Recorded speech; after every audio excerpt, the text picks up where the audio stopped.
Welcome back, everyone. It's here. And today I've got some r/BestOf for you all. As per usual, I'll be reading you the posts, giving you my opinions, and I hope you do the same down in the comments below. And without further ado, let's jump right into it. This post was collected by Choice Evidence 1983, and their tagline is, "It dawned on me that he was a wizard." The original OP is Log Rolling in ON, posted to r/True Off My Chest, February 8th, 2026.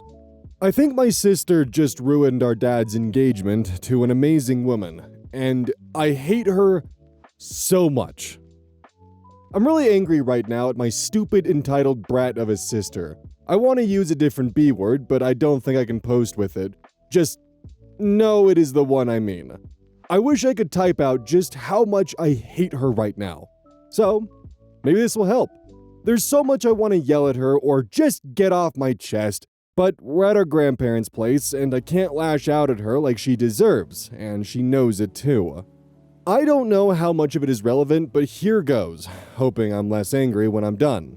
My family is me and my twin Sebastian, 16 male, and he's writing this with me. Our sister Lisa, 17 female, our dad Sean, 41 male, and our future stepmom Amy, 36 female.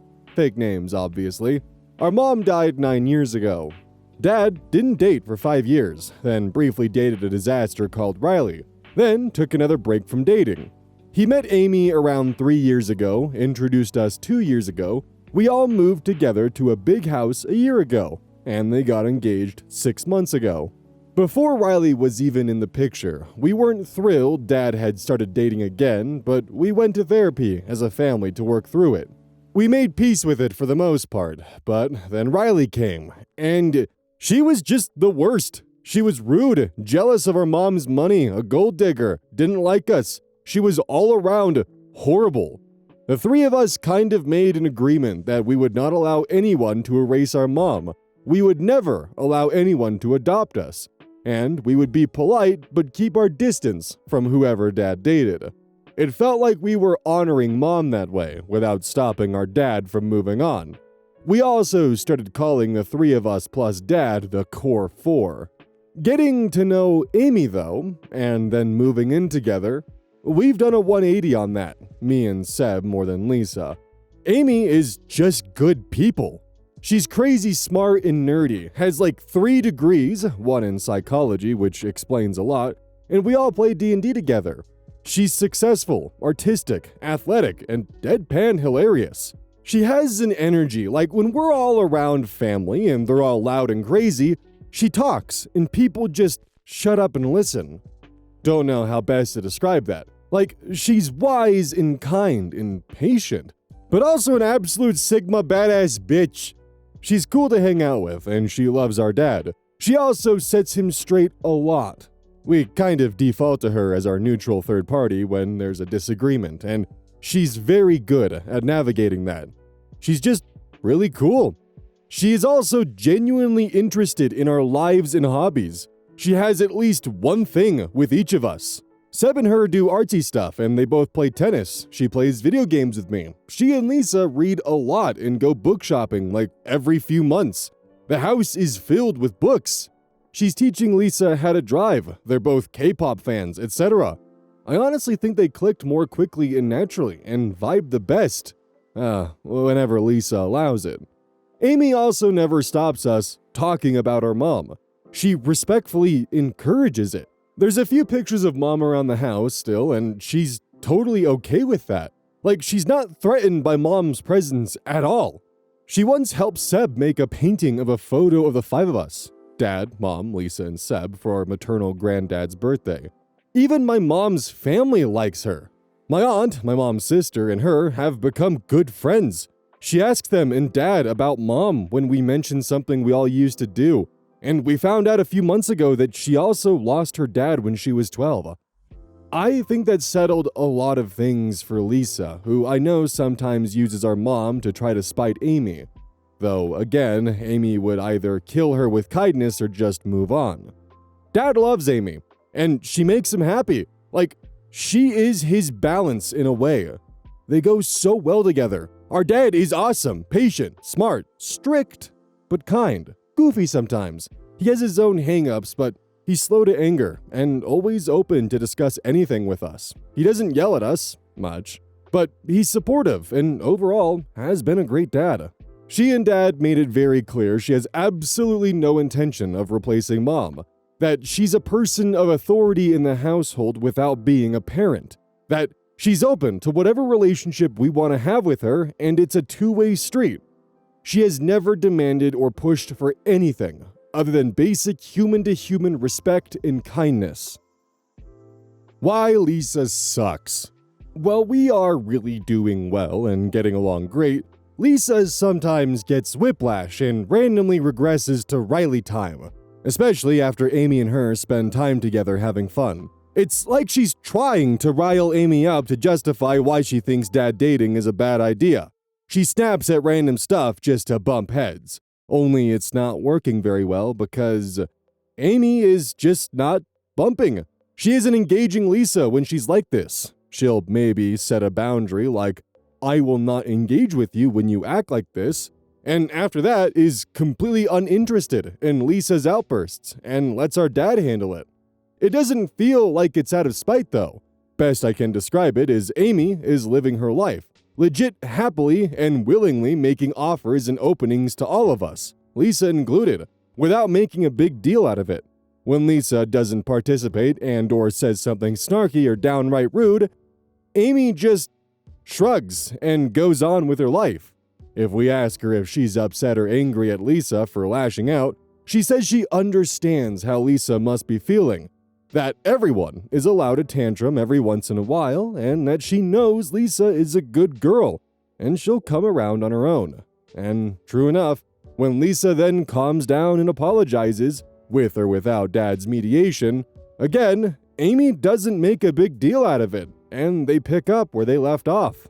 For example, we were having dinner and Lisa was arguing with her and Dad, and said she didn't want what Amy cooked because it smelled disgusting, and started insulting Amy's country where the dish was from, even though she usually loves it.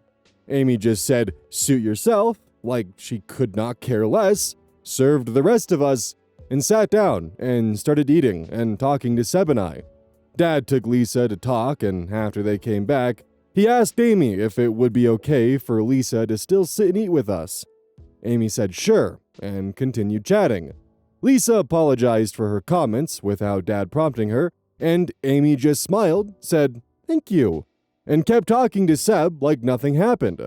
When the conversation naturally drifted to something related to Lisa, Amy just spoke to her normally. The issue is, the very few times Amy does respond in kind, when she's tired or has had enough, nothing we say gets to her. Like, she stops caring. Like, she gets suddenly quiet and throws something back at you, and you just never expect it, because overwhelmingly, she's the calm and mature one when there's an issue. Seb calls this the Saba, the sneak attack by Amy.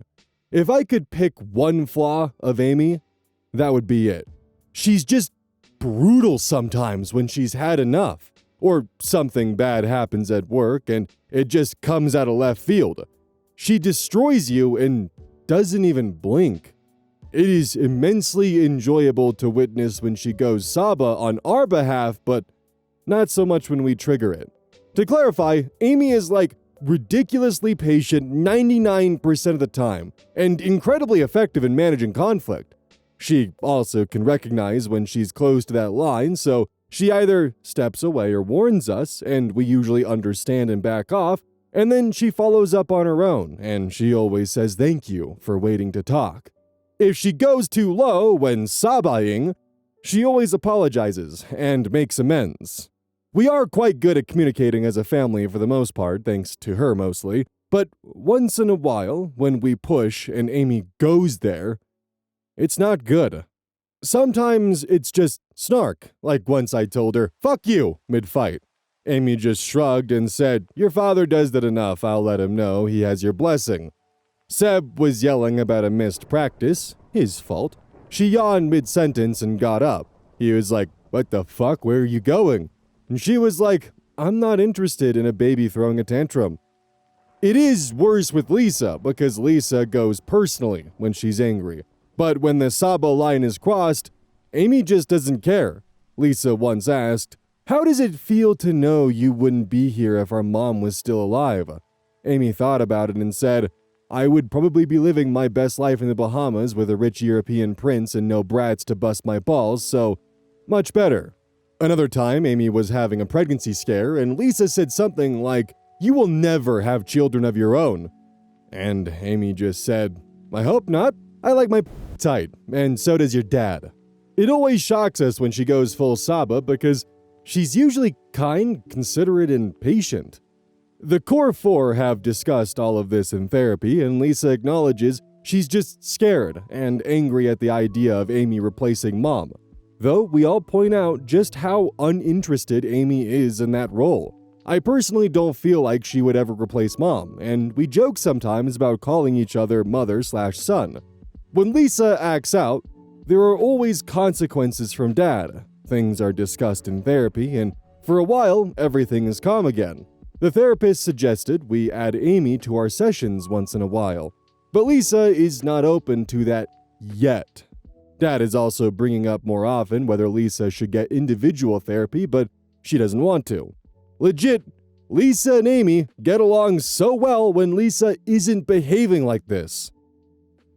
What happened yesterday?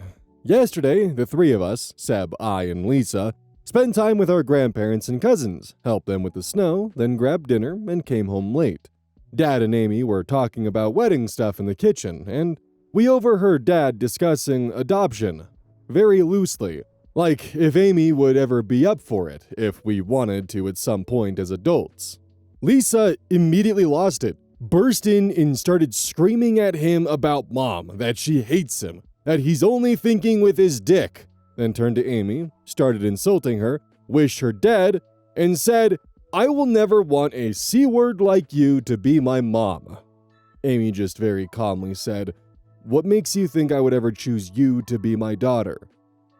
That one hurt Lisa. Like, we could see the physical recoil. Dad took her up to her room, and they talked for a long time. There were raised voices, then Lisa was crying, but couldn't tell what was being said. Amy stayed down, talking to us, clarifying the adoption conversation was entirely hypothetical. We asked her more questions. She was responding slowly and quietly. She didn't answer us when we asked about wedding prep or how she was feeling. She was shaking and trying to keep it together. I've never seen her like this. We were quiet for a bit, then Seb told her what she said was a very low blow, and she smiled sadly and just said, "Maybe so." When Dad came down, Amy got up in slow motion, put on her coat, gathered some stuff, and was out the door in like 2 minutes. Dad was almost crying, trying to get her to stay and talk. It was late, snowing, and she was whispering, "Not tonight. I have to leave. Be there for your sons. I'm sorry." Over and over, and she started crying, and she got in her car and left. We sat down with Dad. He was a mess. He let us know Lisa will be getting individual therapy on top of family therapy, and it was non-negotiable. He asked us if we felt we needed individual therapy as well. Seb said no. I said I'm not sure right now, and we tried to talk a bit about what happened. He asked how we're feeling, but he was a wreck, and then he started tearing up. So we just hugged him, and he cried so hard. He cried so much. I've not seen my dad cry so hard since Mom died. He kept telling us it's okay, and he didn't want us to worry, but he was just crying, and I had no words. I just kept saying I'm sorry, and Seb was telling him it'll be okay, and Amy will be back and we'll work it out. And he kept saying, "No, she won't. Not this time she won't." He then started saying he was sorry and asked us if we knew he loved us.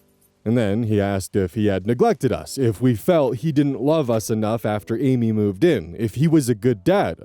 I wanted to punch Lisa so hard in that moment for making him doubt that even for a second. As if moving on from our mom after almost a decade and landing someone he is genuinely happy with and who is a good person is a sin. Amy wasn't in the house today. Dad has red eyes and he looks like he's aged 10 years. He said good morning. I asked if Amy came home last night. He said no, but not to worry, and she is safe. He spoke very quietly, made us breakfast. When Lisa came down, he just gave her a look and turned around. Didn't speak to her. She started crying, saying she's sorry, and went to hug him. He stepped back and told her, "I don't want to hug you right now." And his voice was just shattered. She just lost it and kept crying and apologizing, kept saying she really likes Amy and she wants them to get married and for him to be happy. She said she loves him and kept asking if he still loves her, and Dad said, "I will always love you as my daughter, but I don't love you as Lisa right now." I think that's the harshest thing he has ever said to any of us. I didn't think he had it in him. I'm glad he said it. I'm happy Lisa kept crying. She deserves it. We're back with our grandparents. Dad said he's trying to get Amy to come to the house and talk in person. We haven't told our grandparents all the details, nor do they know all the vile shit that Lisa says to Amy, because I know they will be so disappointed in her. I hate her right now. She's pretending to read in the corner, but she flips a page every 10 minutes. God, I want to yell at her so bad. Tear her a new one and let her have it. I'm practically vibrating. If she ruins this for Dad, for all of us, fuck. I hate her so much right now. That's it. I don't feel bad. Fuck her. Relevant/top comments. Commenter 1. Oh man, OP, that's awful. I'm so sorry. I hope it can be fixed. Have you and Sebastian reached out to Amy? Please update if there is one. I'm rooting for you. OP responds, "We're left undelivered. Sad face. It snowed a lot on Friday, and I honestly don't think she has anywhere to go. Dad said she's safe, and they're in contact, but I'm worried." No, I'm so beyond worried. I'm scared she won't want anything to do with him or us anymore. Another person said here, me and Seb are holding this together. Not true. Amy has been holding this fucked up family together for so long, and now she's gone, and none of us know how to feel or act. And I know we're not a fucked up family, but it feels like we, collectively, just finally broke her. She's the best thing that could have happened to Dad, to all of us, and Lisa just fucked it up. I've spent so many years without a mom figure around, just us and Dad. And I want Amy. I want her as a stepmom. Fuck, I want her as a mom. I'm okay with having two moms. I don't feel guilty saying this. Maybe it's because I'm more angry than sad, but I don't care. OP responds to a long comment regarding relationships with their dad, Amy, and each other. OP. This is what gets me because Lisa and Amy get along so much better than me and Seb do, until these bursts. They are few and far between. They still happen, but the default is them just huddle up in a corner, reading the same book and talking a lot. Going out a lot, just hanging out a lot, with Aunt as well. Lisa makes a lot of these plans. We talked about us moving together in therapy for months, and Lisa was the first one in favor exactly because she said she wants another girl in the house. Seb and I delayed the green light because it was kind of a men's den before Amy. And Lisa loves Amy. She says it randomly on her own. She admits it in therapy. Is she lying? And replacing mom? It's crazy if she feels this way. We talked about this as a family last year, and Amy was incredibly against replacing mom in any way. Her dad died when she was a child, and she was like, if anyone randomly told me I would now have a new dad, I would have laughed at their face. She's so laid back on her approach to us. It's up to us. She says she's next to Dad, but not in Mom's place. Lisa's class did an unofficial dance last year, and she was sad she wouldn't go shopping with Mom, and saying how Mom wouldn't be there to see her all dressed up, etc. And she said all that to Amy, and Amy comforted her, told her she would wear one of Mom's necklaces. And 3 days later, Amy showed her a picture of our mom at a party with her dad when they were young, and she had found a link to a dress similar to what our mom was wearing, and asked Lisa if she wanted to wear that to the dance so she could have a little bit of your mom's energy with her. And they went and got it, and Lisa was ecstatic and broke down and hugged Amy so hard. We had to leave them for a bit, but for real, Lisa was so incredibly happy and grateful. She told us all that on her own.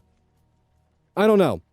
I feel like defending us all of a sudden, but we've always been close, the three of us, and unless she's lying to everyone all the time, I have no idea where these fears come from. OP answers a question about their mom and what she was like before her passing. Did Lisa have a great relationship with their mom? OP responds, she and mom were okay, I guess. I don't remember them having a bad relationship. She was pushing us a lot on extracurriculars, and she was angrier than Dad for sure, though. She was a disciplinarian. Dad was more laid back and just played with us. Though, us more than Lisa, if I'm honest. Amy is spending equal time with me and Seb, and a lot more time with Lisa, though. And Dad and Lisa also do their own thing every once in a while. So do I, and so does Seb. We do it separately. Lisa has a lot of female support. We live very close to both sets of grandparents, and she has mom's sister, Dakota, who Amy is also very close to. And also, Dad's sister. Our families have grown very close to each other. We all live close by as well. The support network is strong. Thank you. We need some luck. Commenter 2. I'm so sorry for everyone involved. I'm going to word vomit because I'm eating a sandwich. I assume that's an acronym for How I Met Your Mother. Sorry in advance. Part of me thinks it would benefit if Lisa wrote a letter apologizing. Part of me thinks the only way Amy will come back is if Lisa moves out. I wish someone would have tackled and taken Lisa out of the room. Just kidding, lol. I see the toll it takes on the step-parent because my partner is a step-parent to my son. He tries to put on a brave face as an adult talking to a kid, but it's hard. For context, I have a very amicable split with my son's dad, and everyone can co-parent. It's hard when the world looks at you like you're lesser because you're taking care of some other man or woman's kid, especially if you don't have bio kids of your own. Not having bio kids with your partner hurts, surprisingly. I have a medical condition. If she has no bio kids of her own, that line Lisa said is as low of a blow as her comment back. It's a big sacrifice and compromise either way. It's probably a conversation that's been had a lot.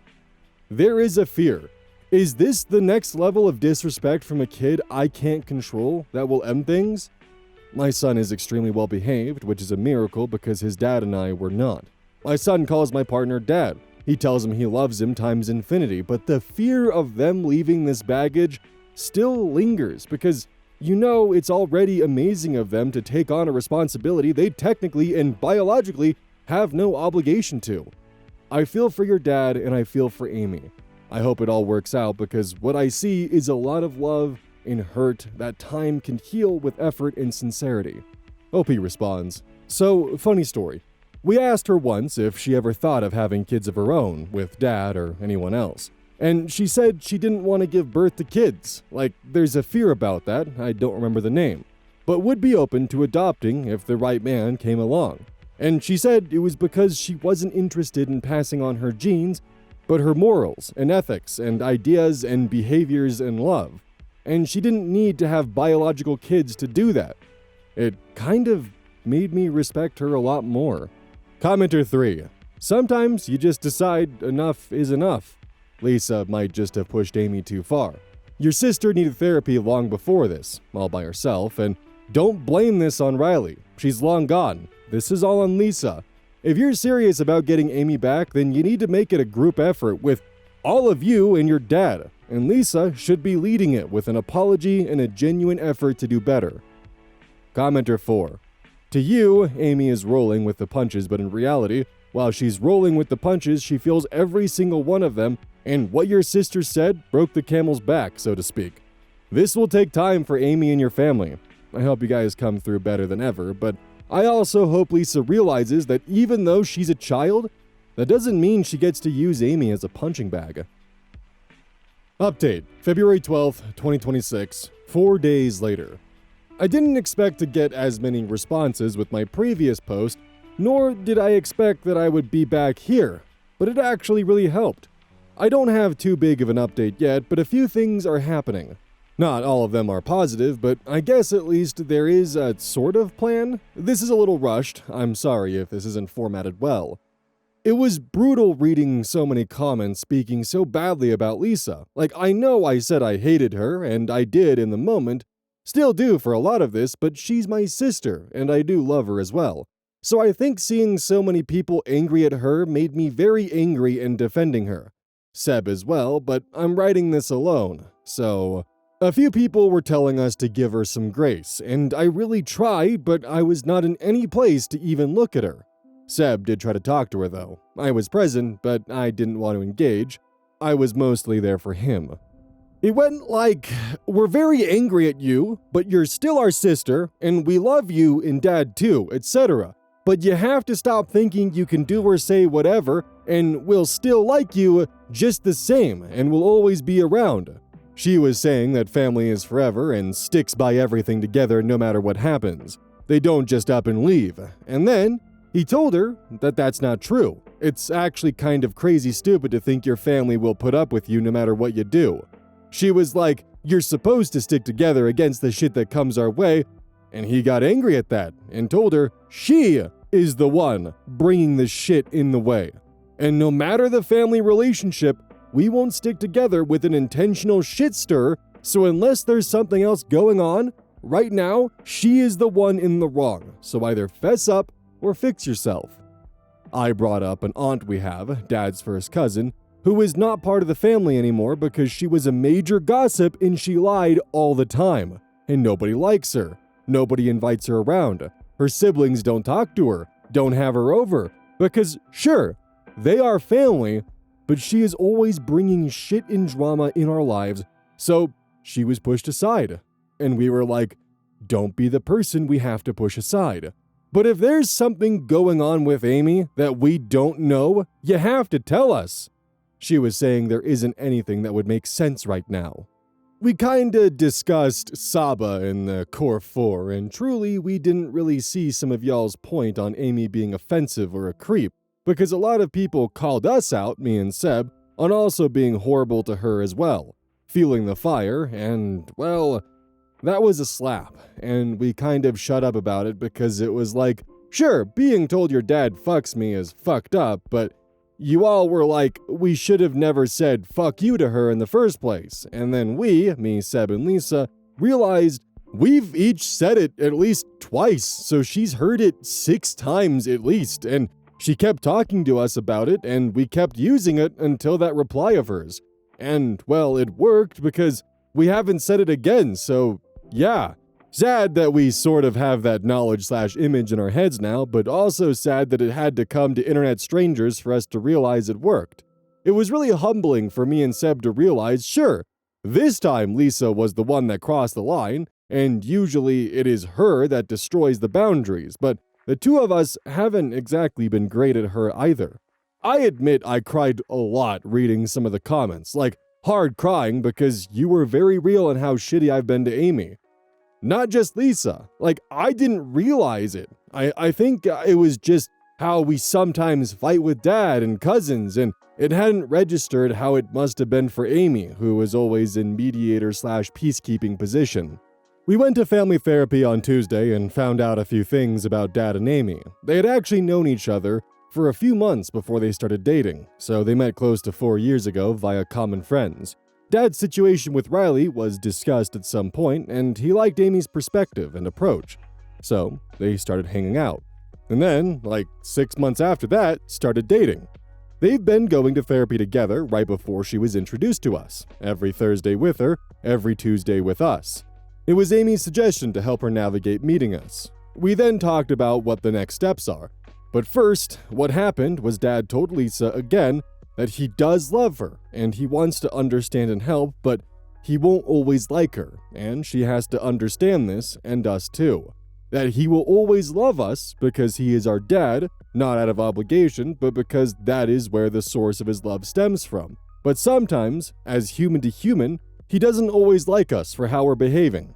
He was sad he had said that to her, but if I'm honest, I think he deserved to say it, and she deserved to hear it. We told him we love him too, and Amy as well. And we're sorry, and me and Seb admitted that We've been pretty bad towards Amy. We kind of worked on this. Lisa said she wasn't ready to talk about what happened, and she wanted to talk to her own therapist first, and her first is tomorrow, which really pissed me off. We've been in therapy as a family for years now, but she will talk after she gets her own therapist? Like, what the fuck have we been doing here all this time? Anyway, we talked more about Amy and Dad's relationship and me and Seb's relationship, and we concluded that we're kicking back hard still, because with Riley, she was so horrible, we didn't feel it would make a difference if we were arguing with her because she was just bad, and we would fight all the time, and there was no point because she would just scream back and it led nowhere. With Amy, it was kind of working backwards, and we feel safer being worse with her because she actually cares situation. Like she's acting more like a mother figure than her. She talks it out with us, and even when she pushes the issue to Dad, we still have some kind of normal parent/kid arguing before it gets to that point, which is why Sabas were just so unexpected and just shut everything down because Riley would say stuff like that all the time, and we didn't realize just how triggering some of the stuff we were saying to Amy was, because Riley was always saying that stuff. So I'm not exactly sure what that meant yet, still processing it, but we apologized to Dad for also being problematic, not just Lisa. Lisa is just more explosive, and she did apologize as well.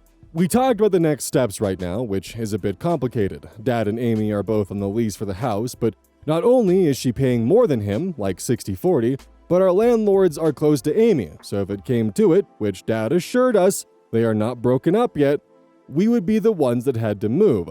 I know my dad isn't poor, he's a senior SWE in big tech, editor's note, software engineer, but Amy works in finance and is on some non-profits and has like global income. So she apparently covers more of the expenses, which includes all of our hobbies, etc. She doesn't want to come home right now. She discussed with her work to go on a business trip for 2 weeks, or if that doesn't pan out, she'll go to her home country, just to give everyone some space, etc. Dad said it scared him, too much distance for too long, and he offered to pay for an Airbnb close by, but she said we all need space to recalibrate, and that he should focus on us without worrying about bumping into her at the grocery store. Dad and Amy are in low contact, but are talking, which he said is good, and a good thing to take some time and space. And I could tell this was a bit bullshit because he looked broken when saying that. I think he thinks it's over, and he's losing hope and is scared she will realize she doesn't have to live with how we've been treating her, like you all said. He said she isn't someone that takes disrespect lightly, which I told him she is the absolute queen of dealing with disrespect given how she's been so patient and kind and careful with us. And he seemed to agree, but I think there's something else going on there, but he wouldn't say. Anyway, she will travel for a bit. She did tell him to tell us she loves us and she's sorry she's leaving like this. She isn't checking messages at this time, and they will meet on the 26th to discuss. They had a romantic weekend planned for the long weekend, and we would stay at our grandparents', and Amy moved the reservation to Dad, so we are taking Friday off, and the core four will go to a cabin and just chill a bit away from the house. Lisa's sleeping today and tomorrow at her best friend's house, her suggestion, and I am also sleeping tomorrow at my cousin's, and we leave Friday morning and back Monday night. That's all that's happened for now. I didn't know what to expect this time. I'm just happy that Lisa will be doing individual therapy and that we're at least talking to each other a bit. Top comments. Commenter 1. Seems to me that although your sister dealt with the worst of it, you and your brother haven't been angels towards Amy either. Reflection on your behaviors is a step in the right direction, and I think a sincere apology for your own actions is in order too.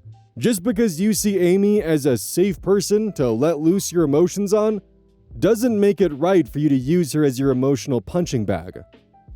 Commenter 2. Whether or not Amy decides to leave for good, maybe this event will be the catalyst/learning experience you need to look at yourselves and grow emotionally. Better to start learning about emotional intelligence now than later in life and after more potential heartbreak. As lame as it sounds, learning how to manage emotions so you don't yell and where you can instead effectively communicate without being demanding/condescending is part of maturity. It's an invaluable skill. Good luck to you and your siblings. I'm rooting for a positive update.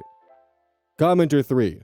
So you guys were being absolutely terrible to a woman who subsidized your life by paying more rent and for your extracurriculars? Honestly, I'm on her team at this point. Your dad didn't work on any of you and your behavior. There seems to have been no consequences prior to this for all your nastiness. I'm glad she's left.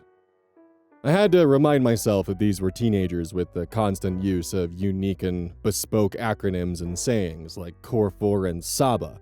Also, is it really a sneak attack by Amy if you guys swung first by telling her to fuck off or fuck you or whatever you were telling your stepmother?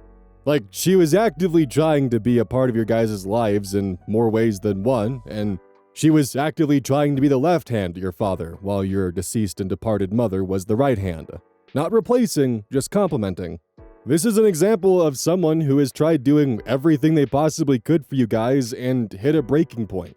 And the fact that your father told you she's not really one that takes disrespect well, and your response was, no, actually, she does take it really well. Look at all these examples.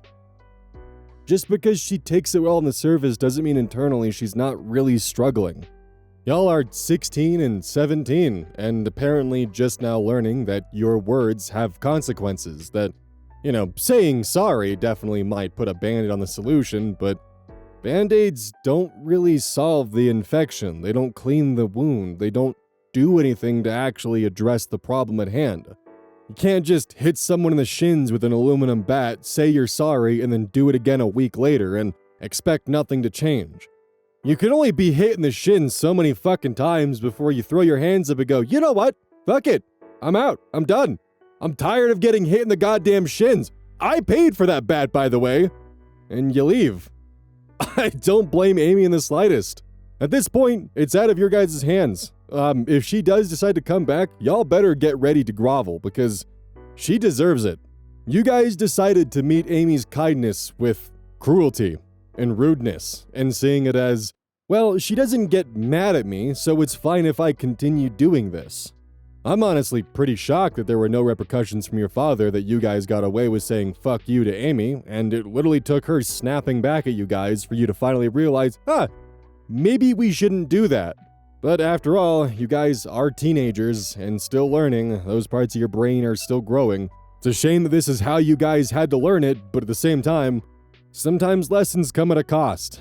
And hopefully as you guys grow and age and learn and develop, that you will look back on this as a learning moment and have it help your emotional maturity grow rather than hinder it further. Therapy is honestly probably a good idea for everyone in this story. Lisa, Sebastian, and you. I'm not mad, I'm just disappointed in you. Hey, guess what? It's here. That's right, the Gamer Subs Cup is actually here. It's me, Eyes, but as an owl girl. I also really like owls, so I thought this would be a cool combination. If we sell enough of these, it brings me to the next step of getting my own flavor, which would be super cool. There's also a shirt that's being dropped with this, and their shirts are actually super goddamn cozy and comfy. I'm actually wearing one right now while recording. Linky in the description, and probably a pinned comment. This post was collected by Lucy Aria Rose, and their tagline is, I'm keeping the garlic. The original OP is Sorry Particular 169, posted in r/relationship advice, January 24th, 2026. My boyfriend, 23, doesn't want me, 21 female, to go to my best friend's, female 22, wedding. Okay, I don't know what to do because I'm really torn and I understand where my boyfriend is coming from. My boyfriend, Jake, and I have been together for 2 years. We met during orientation for university. Everything is great between us. He's met my best friend, Ella, who's getting married to her boyfriend of 4 years. They're high school sweethearts, and I love both of them. We were all friends during high school and grew up together. They were always together and perfect for each other. I only dated one other person during high school, and his name was Sam. I really liked Sam. We dated for 3 years during school and spoke often about going to uni together and getting married. But it was young love, and when acceptance letters came around, he ended up moving out of state, so we broke up. My best friend asked me to be her maid of honor, and I'm excited. We've been wedding planning for the past couple of months while our fiancé was finalizing his groomsmen. I was surprised when she told me Sam would be the best man. I told my boyfriend about this, and he wasn't happy with the idea of me attending the wedding, as Ella expected each of the bridesmaids and groomsmen to be paired up for activities such as walking down the aisle and the first dance, as well as photos. He didn't like the idea of me doing all those romantic things with an ex-boyfriend. I explained to him that Sam and I haven't even seen each other for 3 years, but he said he still felt uncomfortable with it. Jake is invited to the wedding, so I tried to say that I would still spend most of my time with him, but he said he still doesn't want to watch me walk down the aisle and have a first dance with someone else. Plus, he didn't want to have to be reminded of this every time we go over to Ella and her fiancé's house, as all the official wedding pictures would be plastered all over the place. Does anyone have any advice on what to do? I love my boyfriend, and I understand where he's coming from, but I want to go to my best friend's wedding. Edit on the same post, January 25th, 2026. Edit. I just want to clarify a few things that I've seen people talk about in the comments. Thank you for everyone's advice. I really appreciate it all. First of all, it wasn't a big surprise that Sam was chosen to be Ella's fiancé's best man. I'll also call Ella's fiancé Luke for clarity. Luke and Sam have remained in contact over the years and are still super close, but I don't ask him about Sam too much just because I'm not super interested in what's going on in his life. The most I ask about is he good? And that's about it. Secondly, I didn't make this super clear in my post, but when I say Ella and Luke will have pictures of Sam and I plastered all over their house, I meant that there would be pictures of the wedding party all together around the place. As for Jake, a lot of people are saying he's being controlling. I don't think he is. I'm not his first girlfriend, he's only my second other than Sam, and he doesn't like the idea of the photos of the wedding party being around, because in the photos, it would have the whole wedding party together and he wouldn't be in the photos, which to him makes it seem like I wasn't there. I'm going to talk to him tomorrow about this all and see what he says. I'll give you an update soon. Some of OP's comments. Striking Scratch 856 comments. In Australia, it is expected that bridesmaids and corresponding groomsmen dance together. The bride and groom are only alone on the dance floor for the first song, then the parents and bride, groom do father, daughter, mother, groom, and add in bridesmaid and groomsmen halfway through. OP responds, yeah, I'm from Australia as well. The dance is a coordinated one as well, which means all the bridesmaids and groomsmen will have to practice together, which I'm not excited for because I'm terrible at dancing. Crying emoji. User Riversong47 comments, if he's going to be jealous of something so dumb and cause you to miss your best friend's wedding, he's not mature enough for a serious relationship. I've been in several weddings and nothing about walking down the aisle or even dancing with a groomsman is romantic. You'll be so busy with other bridesmaids' duties that those will barely be a blip. But the fact that he thinks he can control you like this is concerning. OP responds, I tried to explain this to him originally and say that I would just be doing a job by walking down the aisle and dancing with Sam, but he said weddings are a naturally romantic scene. I feel like he thinks us dancing together is going to be like Damon and Elena at the Mystic Falls thing. I've got no idea what that's a reference to. OP clarifies her edit. I feel like this is what Jake thinks happened, but to answer your questions, I did expect Sam to at least be invited. The groom and him have been friends 10 plus years and remained close once Sam moved away.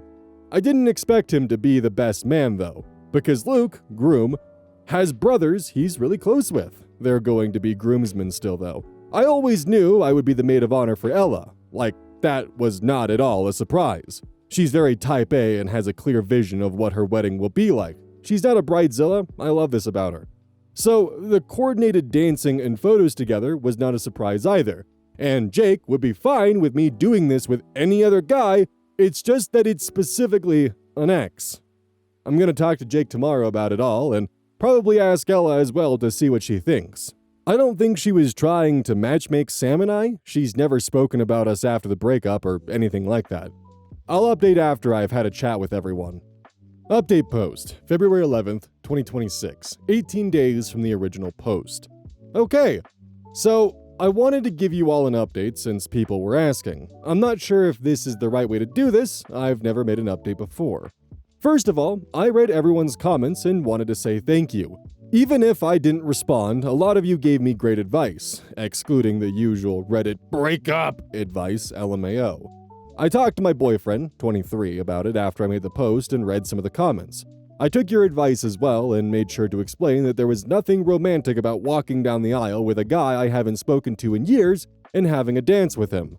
I also told him I'm going to the wedding, and I'm going to be Ella's maid of honor, no matter what. We had a bit of an argument about it, and he wasn't super excited, but ended up saying he would come to the wedding because he would rather at least be there to celebrate Ella and Luke, Ella's fiancé. And also, he didn't like the thought of me having fun without him and him being all alone. He has a bit of anxiety about that and doesn't like being left out of things, so I understand why he didn't want to just stay home. That conversation was 2 weeks ago, and since then, things went downhill. After the conversation, he was initially really sweet, his usual caring self. Then, he became overly sweet. It kind of felt fine in the beginning, but when he started making comments and jokes about how he wanted me to remember how amazing he was as a boyfriend, it started to feel weird. It kind of felt like he was guilting me. After reading the comments, I started to notice more things too. He always asked questions about where I was going and who I was seeing, which isn't new, but I started to see it differently now. Then he started asking more questions whenever I was on my phone, asking who I was texting and what I was saying. Then he started reading the messages over my shoulder. This wasn't that big of a deal before since he has my password and I have his, and I don't care if he reads my text since there isn't anything to hide. Now, it kind of feels like he's monitoring me. After that, the worst of it came. Whenever I was going out, he asked me to update him. Not in a normal way, as in, if I was in the shopping center, he would ask me which stores I was going to, what I was eating. He asked me for photos of the food I was having. I thought it was because he wanted to be involved, but I was dumb. I'm kind of ashamed to say that I did send him all of the photos and all of the proof he needed for a couple of days, but then I got sick of it. I asked him, why does he need all of that information? And he told me, just because I want to make sure. I asked, make sure of what? He didn't really give me an answer. Then the final straw was about 2 days ago. Another argument.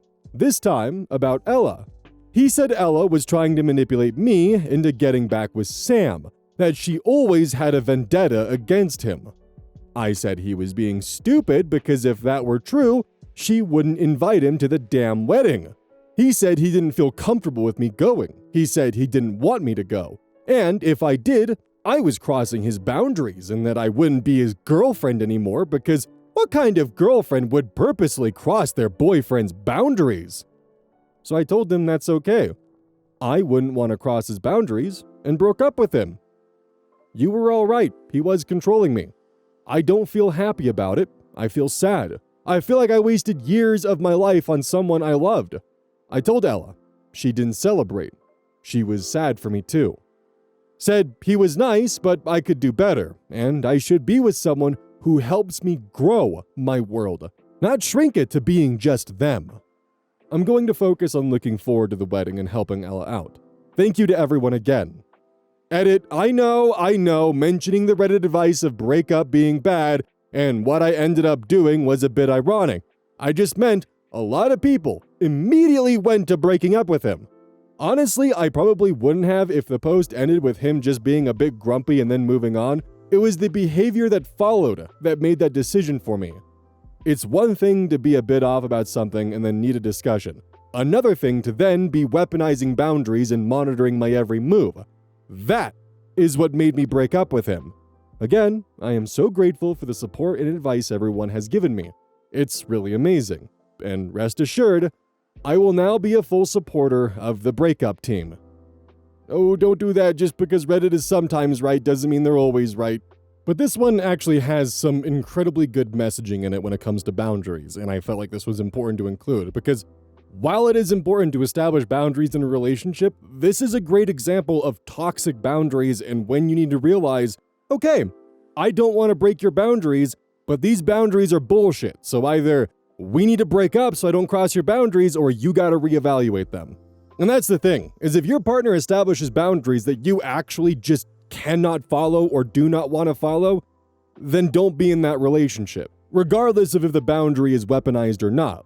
Because sometimes boundaries will be established for the good of one partner that is detrimental to the other. And if they are fundamentally incompatible, then that relationship probably just can't work. Then there are boundaries like this one here. It's my boundary that you don't go to your best friend's wedding of the maid of honor. Okay, well, I don't want to break your boundaries, so I guess we're no longer together. He let his paranoia get to him and established false boundaries as an attempt to try and control his partner. It's one thing to be a little cautious and a little bit uncomfortable of like, hey, like, can we talk about the fact that I'm a little uncomfortable with you having a dance with a previous ex of yours and walking down the aisle with them at a wedding? Is this something we can talk about? That is a perfectly reasonable and fine conversation to have. I think it's good to talk about your insecurities within a relationship and try to work through them as a team. However, those insecurities should not be weaponized. That's not good. That's very unhealthy. It's bad. Also, before we get to the outro, I have not updated it yet because I've been dealing with a lot of sleep problems, and it kind of puts me in these positions where I wake up at like 2 or 3 a.m., then have to rush to get the video done, and don't have time to make the outro, and then I try to sleep, and then Look, long story short, I've been having some serious sleep problems, and it's been leaving me in a very fucked headspace. So I'm hoping that at least sometime soon I'll be able to function as a human and get the main channel video done that's like 95% finished, it just needs to be assembled, and then actually kind of get back to functioning as a person again. So yeah, don't forget about the Gamer Subs Cup drop and use code OZ at checkout for free 10% off. Yeah, isn't that cool? You get 10% off, and by using the code, it supports me further. So, do that. Be super cool. As of recording the outro, we've actually almost sold 1,000, which is fucking crazy. If we sell 5,000, I'll cut my hair just like the owl girl in the cup. So yeah, if we could sell a ton, I'll I'll get my hair done like that. Wouldn't that be fun? Don't forget, this is brought to you by GamerSups. Use code OZ at checkout. It's basically a caffeine powder that you put in your water, and I actually really like it. I use this on a daily basis. Don't forget that every purchase you make using code OZ directly supports the channel. And if you want a personal recommendation from me, I would either recommend the Soda Pressing Pear or Dragon Fruit Punch. Those two are currently my favorite flavors. And as a note, once we sell a certain amount of stuff, I get my own flavor and my own cup, and you all know I'm gonna choose some degenerate shit that's gonna make their PR team squirm. My goal is to make them regret partnering with me. So please, use code OZ at checkout to make my dream come true of making a PR team squirm.